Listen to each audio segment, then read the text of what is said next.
आज merchant chamber hall Kanpur में doctor Bhimrao Ambedkar की 131वीं जयंती एवं कल्याण संघ का क्षेत्रीय अधिवेशन बड़ी धूमधाम से संपन्न हुआ। इस अधिवेशन में मुख्य अतिथि श्री के.पी. चौधरी, अखिल भारतीय महासचिव कल्याण संघ ने भाग लिया तथा सभा को संबोधित करते हुए समाज को जागरूक बनाने तथा एकजुट होकर काम करने पर बल दिया। इसके अतिरिक्त विशिष्ट अतिथि भारतीय जीवन बीमा नगर के प्रादेशिक प्रबंधक श्री पंकज गोपाल, भारतीय दलित पैंथर उत्तर प्रदेश के प्रदेश अध्यक्ष पैंथर धनीराम लो, ईसाई समाज के श्री पास्टर जितेंद्र सिंह, मुस्लिम समुदाय से सहरे काजी मौलाना अब्दुल कुद्दूस हाजी, सरदार हरविंदर सिंह, लॉर्ड विनोद पाल, R.A. गौतम, प्रेम बौद्ध व शहर की कई गणमान्य हस्तियां इस समारोह में सम्मिलित हुई तथा बाबा साहेब भीमराव अंबेडकर के जीवन पर प्रकाश डालते हुए समाज को एकजुट होने, संविधान को सम्मान करने पर जोर दिया। इसके अतिरिक्त उत्तर प्रदेश एवं उत्तराखंड के 12 मंडलों से लगभग 500 से ज्यादा सदस्य गणों ने प्रतिभाग किया। टुडे इंडिया लाइव न्यूज से संवाददाता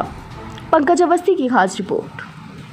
मेरा नाम के.पी. चौधरी है। मैं भारतीय जीवन बीमा निगम अनुसूचित जाति जनजाति बुद्धिस्ट कर्मचारी व अधिकारी कल्याण संघ, जो करीब 31,000 लोगों का एक सरकारी कर्मचारियों का एक संगठन है, उसका मैं राष्ट्रीय प्रधान महासचिव हूँ और देश के जो भी सरकारी विभाग हैं उनका एक महासंघ बना हुआ है, जिसमें रेलवे भी है, LIC, GIC सभी विभागों का महासंघ है। उसमें 40 लाख लोग पूरे देश में काम करते हैं। उस महासंघ का मैं पिछले 25 साल से राष्ट्रीय प्रधान महासचिव हूँ और जो राष्ट्रीय लोकदल पार्टी है उसका इस समय में राष्ट्रीय सचिव भी हूँ। आज मर्चेंट चैम्बर हॉल में आप लोग सभी उपस्थित हुए हैं, क्या आयोजन रखा गया है, किस विषय पर चर्चा हुई? देखिए, आज उत्तराखंड और उत्तर प्रदेश के कार्यकर्ताओं का सम्मेलन था और इस सम्मेलन में हमने उत्तराखंड और उत्तर प्रदेश में जो हमारी संगठन काम करता है उसके पदाधिकारियों की आज सभा रखी थी और उसमें आने वाले दिनों में जो हमारे समाज के सामने सम्मुख जो चुनौतियाँ आ रही हैं उन चुनौतियों के बारे में हमने आज प्रस्ताव पास किया। भारत की सरकार से हमने मांग की है कि जब बाबा साहब अम्बेडकर और महात्मा गांधी के बीच जो पूना पैक्ट हुआ था उसमें देश के गरीब तबके अनुसूचित जाति जनजाति समाज के लोगों को 22.5% का आरक्षण दिया गया था। सरकार की मजबूरी है अगर निजी क्षेत्र लाना और सरकारी क्षेत्र को समाप्त करना, तो हमारी पुरजोर मांग है कि सरकारी क्षेत्र को समाप्त न किया जाए और अगर सरकार ने जहाँ जहाँ निजीकरण कर दिया वहाँ पर हमारे समाज के लोगों को प्राइवेट क्षेत्र में 22.5% के हिसाब से रिजर्वेशन का प्रावधान करें।